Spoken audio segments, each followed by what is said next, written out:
Qëllimi kryesor i programit ton është rritja ekonomike. Dështimi më i madh i gjitha qeverive në këto 34 vite të fundit ka qenë pikërisht mungesa e rritjes ekonomike.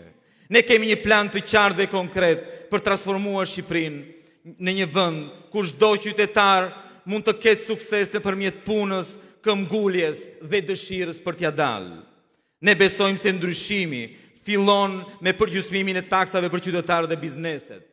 Për këtë arsye, do të vendosim një taksë të sheshtë prej vetëm 8%, duke ulur drastikisht barën tatimore dhe duke nxitur zhvillimin ekonomik dhe sipërmarrjen e lirë.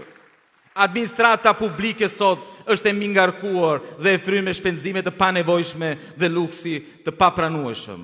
Partia Mundësia angazhohet të kursej mbi 1 miliard euro në vit duke reduktuar administratën dhe duke eliminuar shpenzimet e tepërta dhe të panevojshme.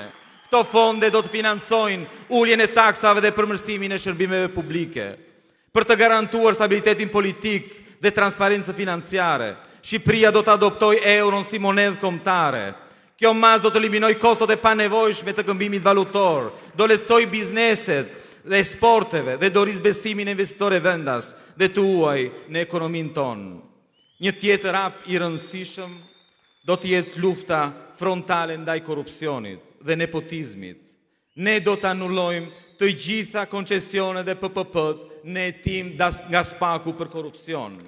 Do të përdorim inteligjencën artificiale për të automatizuar procedurat administrative duke ulur hapësirat për korrupsion dhe abuzime.